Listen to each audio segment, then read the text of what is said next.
दिनै जोङो चैप्टार 2 खौ फोरोंसै चैप्टारनि नामा जाहैबाय एसिड खारदै आरो संख्रि मोजाङै खोनासंलांदो एसिड खारदै आरो संख्रि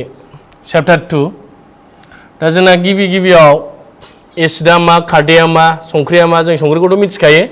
दा जों एसिड आरो खारदै बिनि सायाव बांसिनै लेखायावबो दङ संख्रिनि थाखाय बारा गैया एसिड आरो खारदैयाव बांसिन दङ दा जों बिनि बादै खोन्थाग्रोनोसै एसिडखौ नायग्रोनोसै सिगाङाव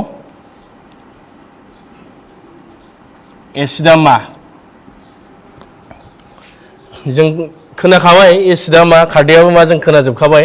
खोनाया खिन्थु एसिडा मा आरोखि जोंना साइन्सनि केसाव एसे जुदा जायो फर्मुला माबा थायो जोंना बिरादनो एसिड दा बेयो माबे नायसै एसिडा मोनसे खौसे मुवा एसिडा मोनसे खौसे मुवा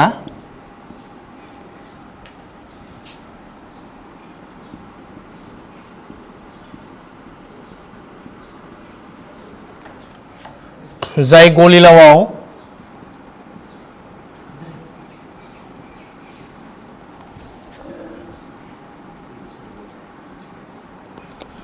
एसिडा मोनसे खौसे मुवा जाय गलिलावाव H+ आयन हाइड्रोजेन आयन होनना बुङो हाइड्रोजेन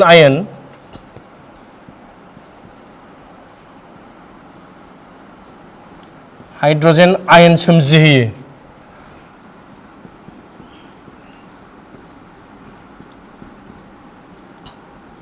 मा होनदों एसिडा मोनसे खौसे मुवा जाय गलिलावाव H+ आयन एबा हाइड्रोजेन आयन सोमजियो जों हाइड्रोजेन आयन होननानै बुङो बेखौ हाइड्रोजेन आयन सोमजिहोयो बेखौनो मा होनो एसिड होननानै बुङो बियो गोरान जाबा बिसिनि आयना सोमजिया गोरानब्ला आरोखि बियो गिसि जानांगोन एबा गलिलावाव जानांगोन आरोखि जेनेबा आं मोनसे दैयाव होनोसै हमना ला हाइड्र'क्लरिक एसिड नैबे एसिड हाइड्र'क्लरिक एसिड होनो बेखौ हाइड्र'क्लरिक एसिड दा बेखौ आं मा खालामनो नागिरदों दैजों सापस फिनजाथाय खालामोब्ला मा जायो गलिलावावसो होनखादों बा गिसियावबो जायो गलिलाव एबा गिसि जोंना मा जायो हाइड्र'क्लरिक एसिडा दैजों फिनजाथाय जायोब्ला मा जायो जोंना माबायदि जायो आरोखि आयना माबायदि सोमजियो नैबे आयना मारै सोमजियो बेखौ नाय आयना जोंना बेबायदि सोमजियो नैबे होनबाय हाइड्रनियाम आयन होनो बेखौ बेयो जाहैबाय हाइड्रनियाम आयन गोनांखौल' देखायबाबो जागोन हाइड्रनियाम आयन बे जाहैबाय हाइड्रनियाम आयन होननानै बुङो जोंना मा दं बाहाय H3O+ आरोखि आयन हाइड्रनियाम आयन होननानै बुङो बेखौ दा बेयो माब्रै जादों आरोखि जोंना जुदि हाइड्र'क्लरिक एसिडआव मा आयन सोमजियो नायगोर हाइड्र'क्लरिक एसिडआव जोंना बे थागोन नैबे थागोन आरोखि दा बेयो हारसिङै थानो हाया बियो H+ आयना बा हाइड्रोजेन आयना हारसिङै थानो हाया बेखायनो बियो मारै दैजों माबायदि थायोनो नै बियो माब्रै जादों आरोखि थारमाने बेबायदि जानानै थायो बेबायदि सोमजियो आरोखि मा जादों H+ H2O गिव्स नैबे आरोखि हाइड्रनियाम आयन नै बियो बेबायदि जानानै सोमजिनाय आरोखि बे नैबेहाय जोंना मा दंमोन बे दंमोन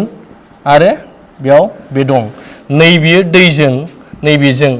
नैबे आयना बिनिफ्राय ओंखारनाय नैबे आयना बेजों माबायदि जायो नैबे जायो नैबेखौ गाहायाव लिरफिनदों आं बेखौनो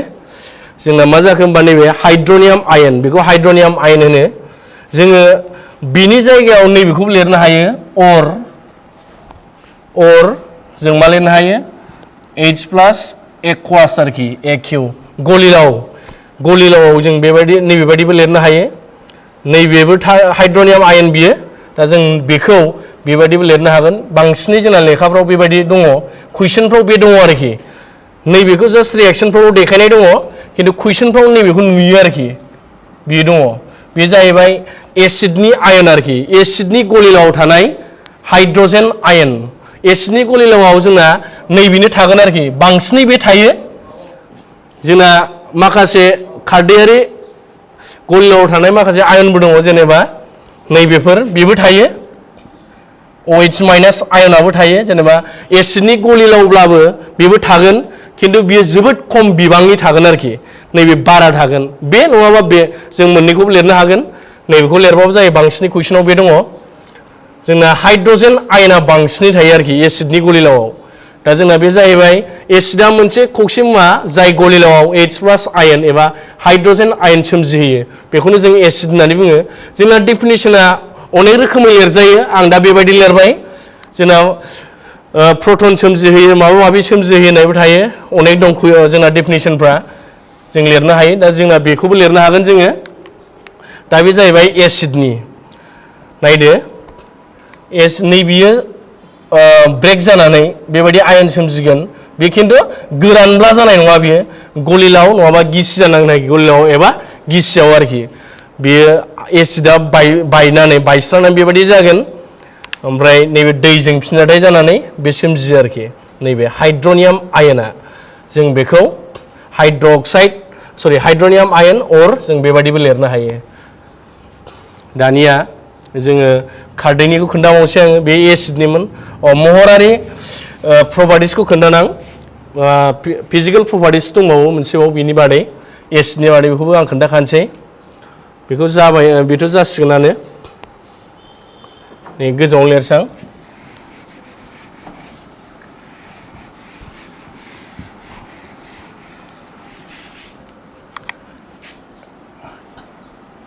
एसिडनि धोरोम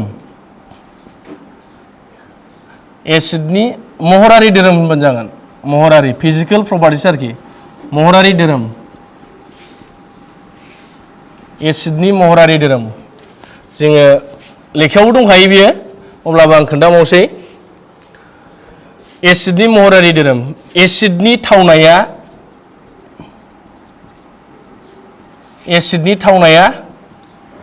गोखै एसिडनि थावनाया गोखै बेयो मोनसे महरारि फिजिकेल प्रपार्टिस जोङो धोरोमल'बो होनो हायो आरो मोनसे दंबावो लेखायाव दंखायो बियो लिटमासनि नैबो खोमोर जासिन बायदि मोनबाय आं गोसोआव ला नैबे आयनखौल' गोसोआव लाबानो जायो एसिडआव नैबे आयना थायो एबा नैबे आयना थायो आरोखि एसिडआव बिनि आयन बा बिनि आयना बांसिन जायो दा एसिडनि थावनाया गोखै दाना मोनसे बावा जाहैबाय एसिडनि गलिलावा लेखायाव दंखायो बेबो एसिडनि गलिलावा निला लिटमासनि गाबखौ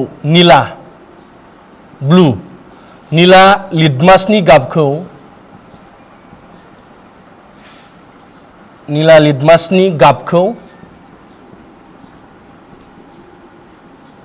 गोजा खालामो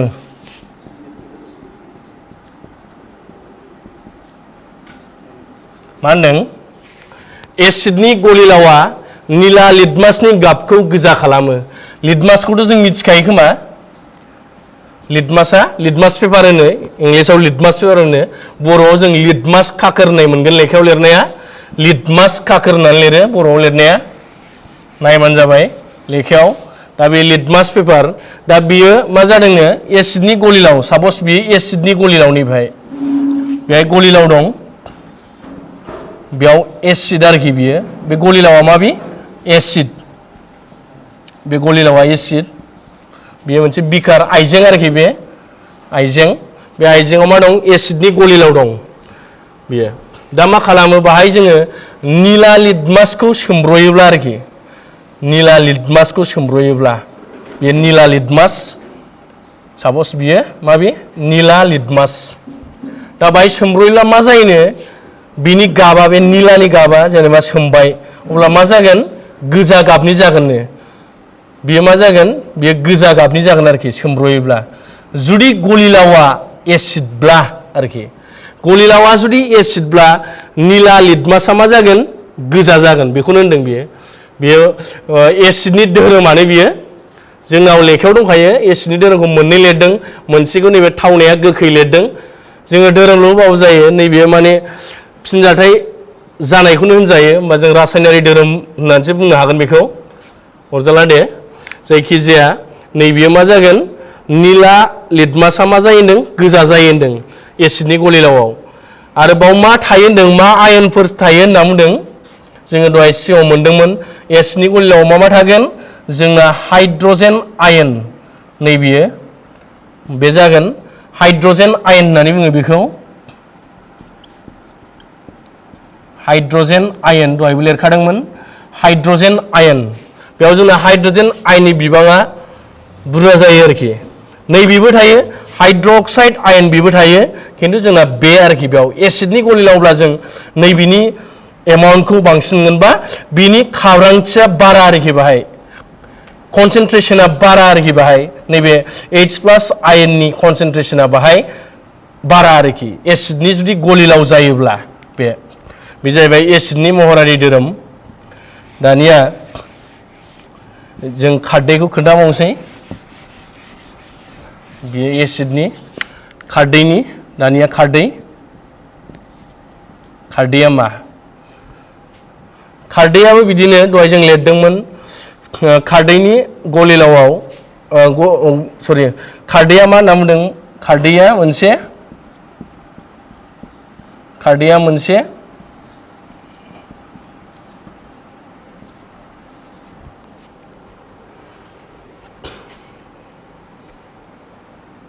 खौसे मुवा दहायबो लिरखादोंमोन जोङो एसिडआव खौसे मुवायानो बेबो जेरै एसिडआबो मोनसे खौसे मुवा खारदैयाबो मोनसे खौसे मुवा जाय गलिलावआव मा होनदों जाय गलिलावआव हाइड्रक्साइड आयन होनो बेखौ हाइड्रक्साइड आयन OH- आयन बे जाहैबाय हाइड्रक्साइड आयन हाइड्रक्साइड आयन होननानै बुङो बेखौ मा होनदों खारदैया मोनसे खौसे मुवा जाय गलिलावआव OH- ion means hydroxide ion सोमजिहोयो आरोखि जोंना डेफिनेसना जुदाबो जानो हायो आं लेखायाव बेबायदिनो दं हिसाबै आं बेखौनो खोन्थाबाय लेखायाव बेबायदि दङ एसे लिरनाय दं बेनि बादै खारदैया मोनसे खौसे मुवा जाय गलिलावआव OH- आयन सोमजिहोयो थारमाने गलिलावआव मा खालामो बिसोरबो नैबे आयनखौ सोमजिहोयो आरोखि जेरै दहाय एसिडआ मामोन हाइड्रजेन आयन एबा हाइड्रनियाम आयनमोन दा जोंना खारदैयाव जोंना बे जागोन आरोखि आयना जेनेबा गलिलावआव गोजौआवनो बानायसै नैखौ खोमोरनानै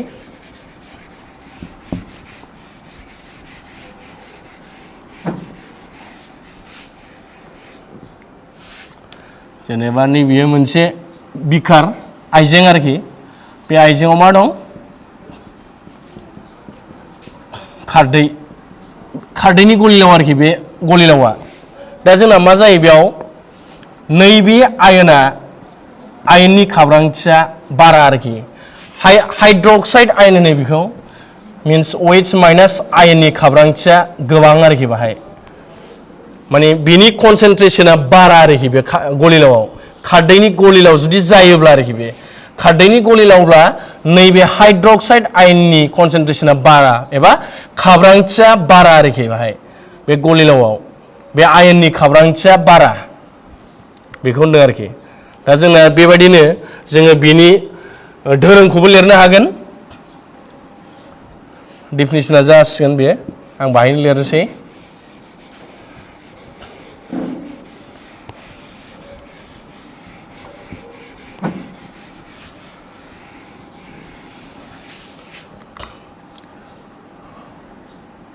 खारदैनि धोरोमखौ लिरसै दहाय जों एसिडनि जेरै धोरोम लिरदोंमोन खारदैनि धोरोमखौ लिरसै जोंना बेयो माबे दहाय जेरै एसिडनि थावनाया गोखै होदोंमोन खारदैनि थावनाया गोखा जोङो लेखायाव गोखा दङ बेयाव ओंखायनो जों गोखा होबाय आं गोबाब बायदिसो मोनो खिन्थु लेखायाव गोखायानो दङ इंलिसावबो नायबाय आं इंलिसावबो जोंना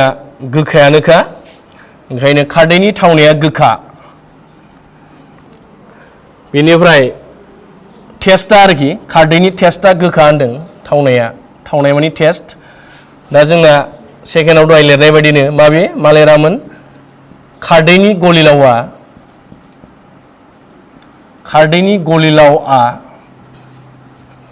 दहायना उल्था दाना गोजा लिटमास जागोन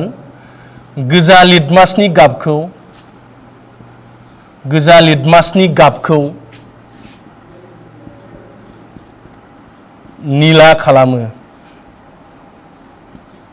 निला खालामो खारदैनि गलिलावआ गोजा लिटमासनि गाबखौ निला खालामो खारदैनि थावनाया गोखा जाहैबाय मोनसेया आरो मोनसेया मा होनदों खारदैनि गलिलावआ गोजा लिटमासनि गाबखौ निला खालामो दा नैबेहाय जोङो मोनसे लिटमास लाबाय जेनेबा लिटमास पेपार आरोखि बे लिटमास पेपारा मा गाबनि होनदों गोजा गाबनि लिटमास पेपार बियो नैबे लिटमास पेपारा बा लिटमास खाखोरा गोजा गाबनि जेब्ला बेखौ खारदैनि गलिलाव सोमब्रगोन अब्ला बियो मा जागोन निला जागोन आरोखि निला गोजाया निला जागोन माब्ला खारदैनि गलिलावब्ला दहायनिया उल्था बिनि उल्था आरोखि दहायनिया जाहैबाय बियो जुदि एसिडनि गलिलावब्ला निला लिटमासनि गाबा मा जागोन गोजा जागौमोन दाना गोजा लिटमासा निला जागोन आरोखि बाहाय लिटमास पेपारा बे जाहैबाय खारदैनि आखुनि बिसोरो दा जोंना लिटमास होनदों नङा होमबा लिटमासा मा दाना लिटमास खाखोर होनदों जोंना लेखायावबो दंखायो लिटमासा जाहैबाय मिथिंगायारि दिन्थिसारग्रा होनो बेयो रोखोमसे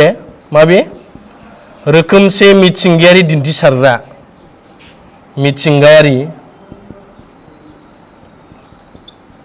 दिन्थिसारग्रा इन्डिकेटर दिन्थिसारग्रा इंलिसाव मा होनो इन्डिकेटर होनो रोखोमसे मिथिंगायारि दिन्थिसारग्रा लिटमासा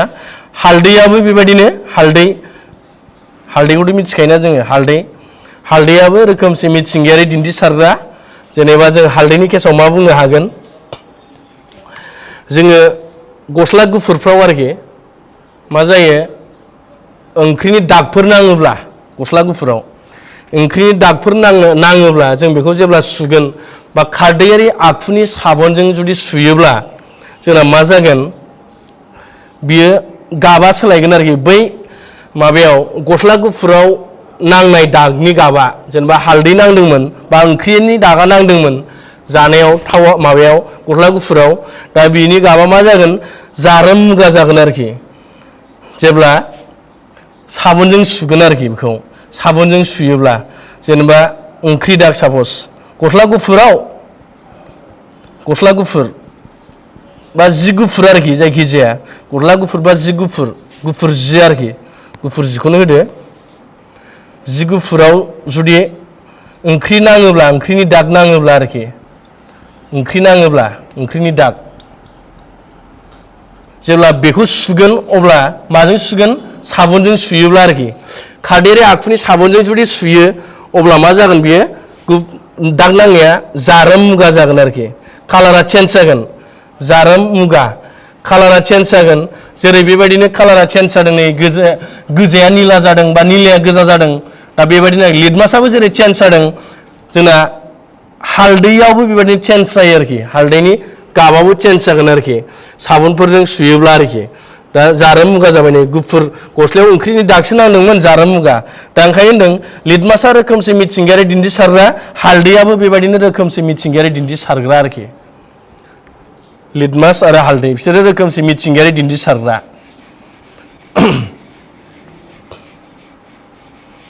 जोंना लेखायावबो दंखायो लेखायाव फरायाबा मोनगोन बेखौ मोनफा मोनफा लिरनाय दंजोबखायो जोंना होमबा मा खिथानाय जाखो एसिडआव जोंना इम्परटेन्सआ मा जाखो एसिडनि गलिलावआव नैबे थायो नैबे आयना बेखौ गोसोआव लादो एसिडनि गलिलावआव बे आयना थायो अर जोङो नैबेखौबो लिरनो हायो हाइड्रनियाम आयनबो होनो बेखौ आरो खारदैनि गलिलाव जोंना थायो जोंना नैबे हाइड्रक्साइड आयन बे थायो गोसोआव लाबानो जाबाय कनसेन्ट्रेसना बे बारा जागोन खारदैनि गलिलावबा आरो एसिडनि गलिलावबा नैबे एबा बे आरोखि बे मोननैखौल' गोसोआव लाबानो जाबाय जोंना एसिड आरो खारदैनि गलिलावनि केसाव आरोखि मानोना जोंना बिनि सायाव गोबां कुइसनफोर दं आरोखि एग्जामावबो बे कुइसनफ्रा फैबाय थायो बिनि सायाव कुइसन एराइज जाबाय थागोन दा बिनि उनाव आङो माखासे प्रपार्टिस खोन्थाबावनो नागिरदों मोननैसोल' प्रपार्टिस खोन्थालांग्रोसै दिनै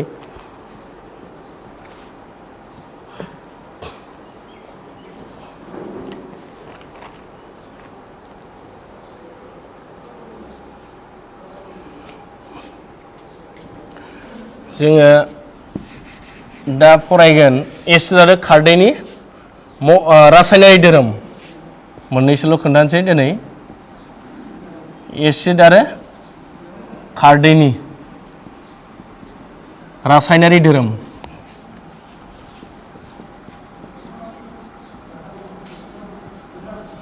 एसिड आरो खारदैनि रासायनारि धोरोम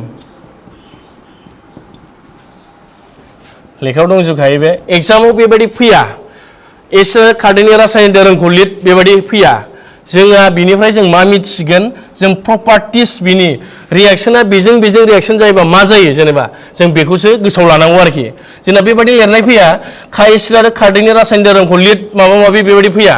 खिन्थु दा जोङो बाव मा फोरोंनो नागिरदों आङो नायग्रोदो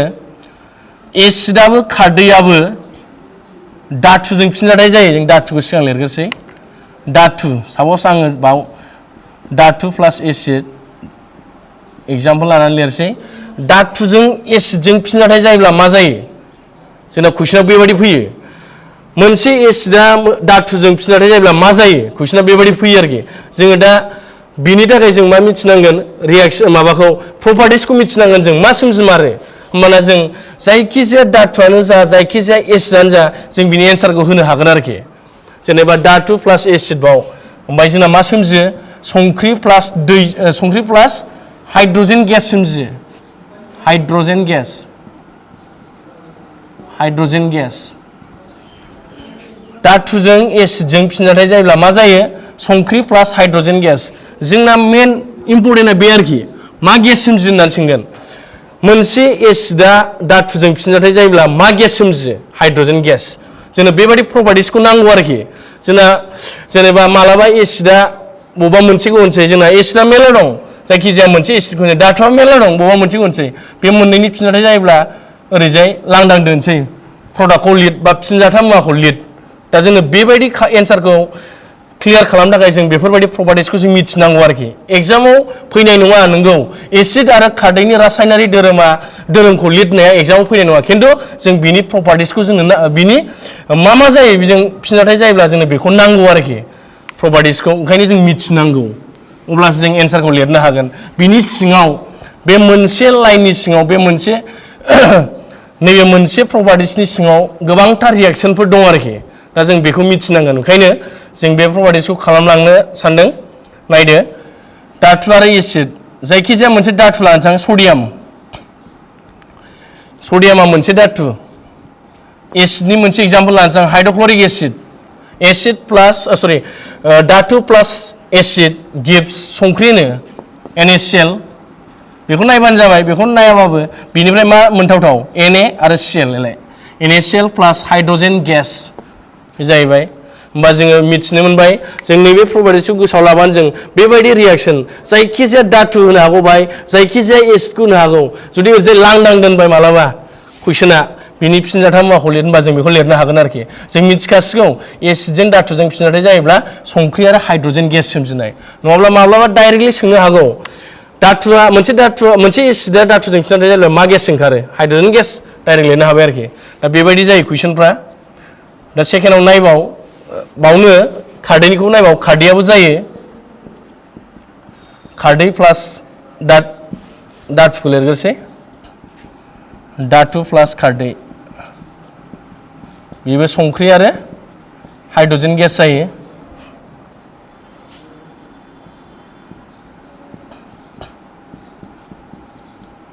संख्रि प्लास हाइड्रजेन गेस होमबा जों धातु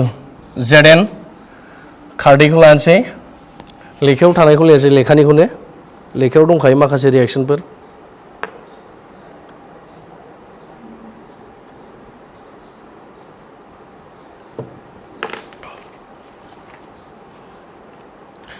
सडियाम हाइड्रक्साइड दं sodium hydroxide zinc plus sodium hydroxide खारदैया सडियाम हाइड्रक्साइड धातुआ जिंक प्लस सडियाम हाइड्रक्साइड होमबा जोंना मा जागोन sodium zincate plus hydrogen gas जागोन बे Na2ZnO2 sodium zincate plus hydrogen gas जों बेखौबो गोसोआव लानांगोन धातुजों खारदैजों फिनजाथाय जायोब्ला जोंना हाइड्रोजन गेस सोमजियो संख्रि सोमजियो बेखौ गोसोआव लाबानो जाबाय आरो कार्बन डाइ अक्साइड संख्रि दै आरो कार्बन डाइ अक्साइड सोमजिगोन आरोखि दा जोंना बेयाव समानसु खालामनांगौ समानसु जायाखै बियो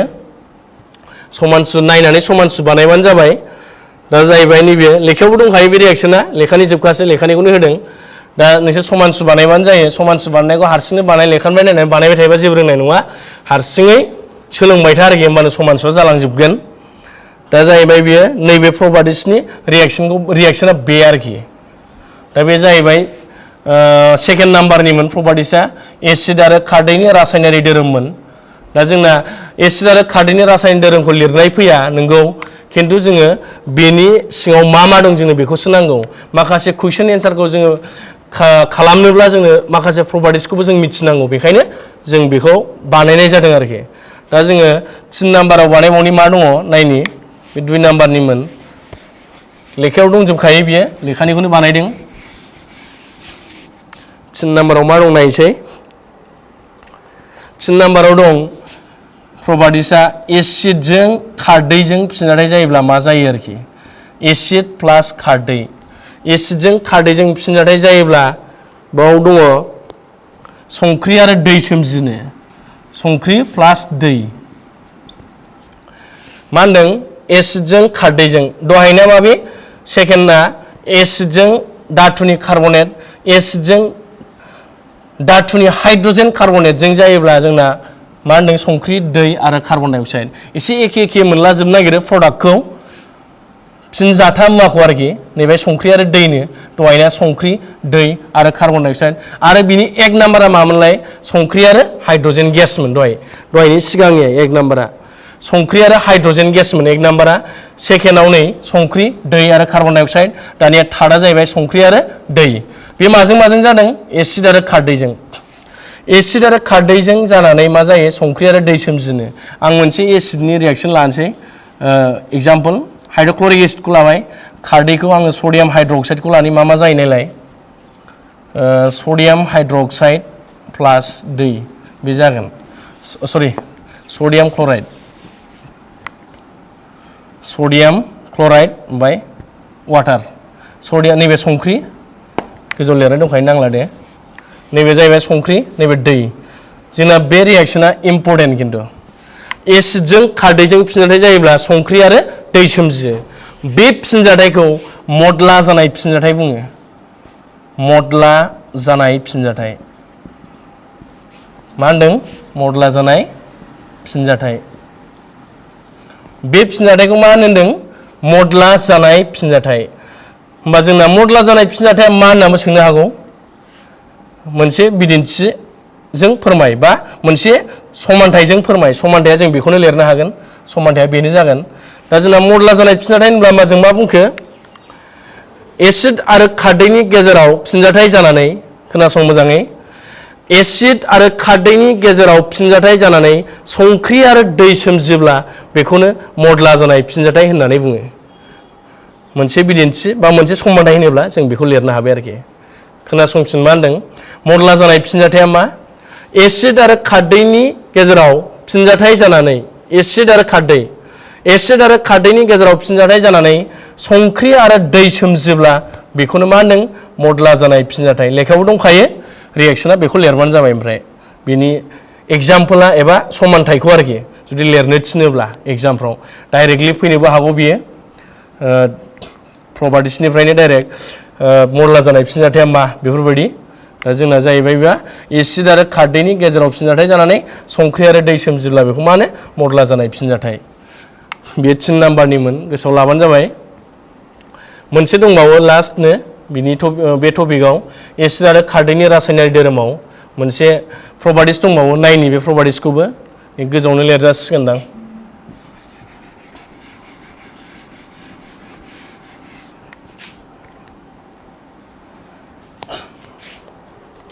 बे जाहैबाय एसिड आरो धातुनि अक्साइड एसिड आरो धातुनि अक्साइड एसिड आरो धातुनि अक्साइड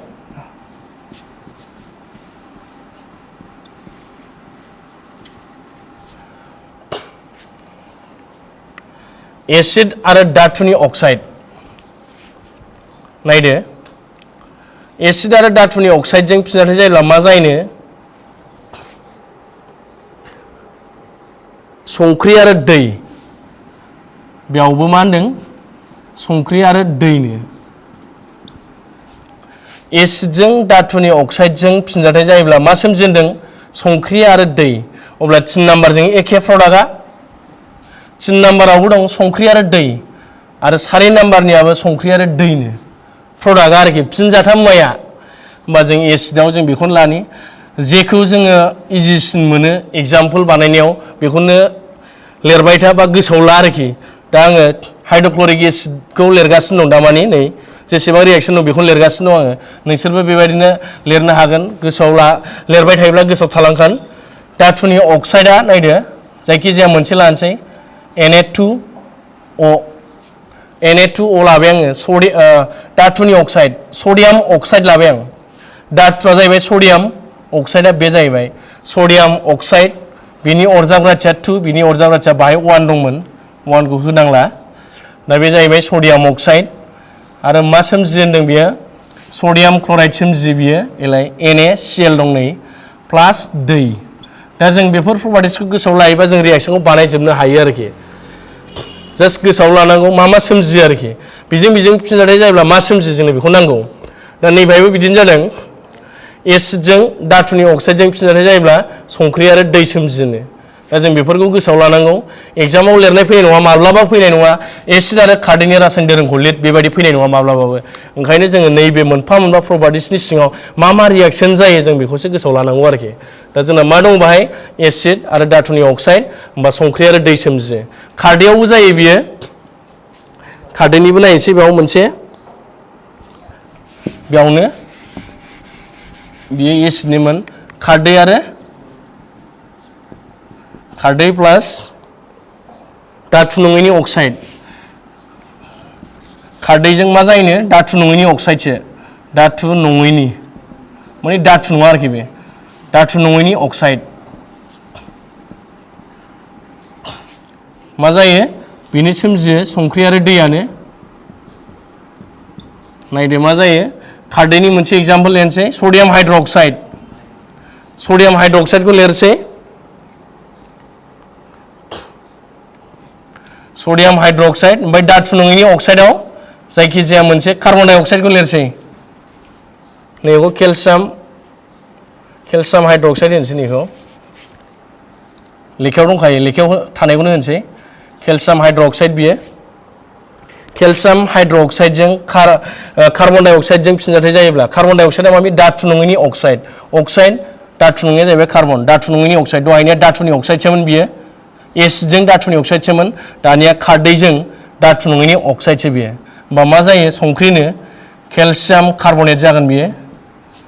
CaCO3 नैबाय अ दं नै CaCO3 2 नै मोनसे दङ 3 ओमफ्राय दै जोंना समान सु बानायनांगौ बेखौ खिन्थु